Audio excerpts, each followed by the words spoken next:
Hey everybody, welcome in that new video tutorial which shows how to use the Unreal Blueprint to override any string attribute within the Golem digital assets.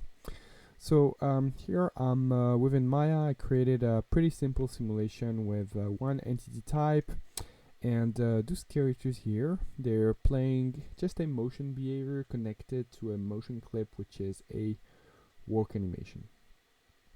So that's great. And what I'd like to do is bring that simulation within Unreal and maybe overwrite the clip which is going to be used, and also maybe update the character file, change the type of characters I'll use. So the first thing I want to do here is to expose those attributes, so the motion clip and the character file. So I can go into the crowd manager. Within the Golem engine attributes panel, I can open the Golem digital asset public attributes editor, and here I want to filter my entity type, which I have not renamed. So entity type shape, and there's a character file here, which is a string attribute that I want to expose. I also want to expose my motion file. So within my motion clip, there's a motion file attribute here as well, so I'm gonna expose it. I'm going to press apply, and now those two attributes will be stored here. Let's save the scene and let's export it as a GDA. So I'm going to export it here. It's going to serialize the simulation as a point GDA file for Golem digital assets. Now I can jump into Unreal, and within that scene here, I'll create a Golem simulation node. I'll put it at 0, 0 to make sure that my characters will not be offset. And as a GDF file, I'm gonna load my work blueprint scene. If I play the scene as expected, I've got my grid of character playing a work animation, so that's great. And as expected as well, I can see that now I've got two GDA properties. I've got entity type shape character file, which is my character which is used. I can override this, and we can see that this points to a relative Golem character file.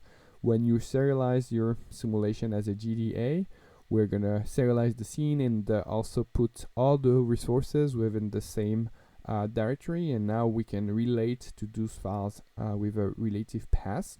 So I can check the override here, and I could write down maybe another value if I wanted to. And I probably have something similar now for the motion file. So here as well, I can say I want to override this and provide another value. Here as well, it's a relative path to something which is stored into our resources. So let me just copy a path of another animation. I can just override it from here if I want. So let's say this is now the new value that I want. I can press play, and now rather than having walking characters, I'm having running characters because those guys are playing that clip I've just provided. So this is just, a casual override, but let's see how we can also use the blueprints to do this and override maybe the character file. So I'm gonna open the blueprint, the level blueprint here, and when the simulation starts, I'd like to replace the character file. So I'm gonna bring my Golem simulation here. I'm gonna fetch from that simulation my GDA attributes. So I'm gonna start with GDA, find a GDA property by short. Sorry, I want to use the short name here. Will be easier. GDA short name. I'll go into my character file here, but well, whatever. Short name, full name, they are the same. Usually, you've got different full names when you use behaviors and triggers and that kind of data. So here I'm gonna copy my full name, short name, they're the same once again, so no big deal here. I'm gonna say this is gonna be the short name I want to override. It returns with me a property. I'm gonna say that I want to connect this to my begin play to happen when the simulation starts. This returns a property. Now we need to cast it into the right type. So we know for sure that this is a string attribute. So we're going to cast it to a GDA string property. And finally, I want to use a set value to write and override that value from what's stored right now within the GDA. So you can see that now we need to fill a specific value. So I'm going to create a variable here, which I'm going to name character file, whatever the name. I'm going to say it's a type of string. I'm going to compile to make it available and bring that in. I'm going to do a get character file here, plug it here, and as always, as the set is agnostic depending on the type of value we have, it just creates a make array because we don't know the size of the character file here. And as a value of the character file, I can copy paste once again another pass which will point to a different value. So now we're pointing to the casual woman character there. So we're writing this. I want to make sure that I set this as a value, and keep in mind that here is, as it's a blueprint evaluation, we will not see what's going on before we actually run the sim. And as soon as we run the sim, we can see that now my characters, they are the woman of the woman type.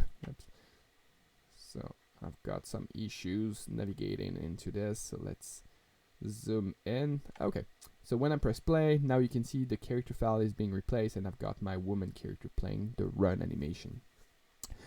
If you were overriding the value from here, let's do it maybe, for example. So let's put a casual woman.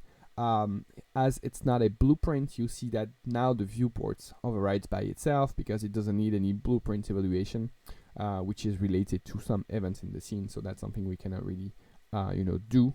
We can't really preview you what's going on. You have to play the simulation.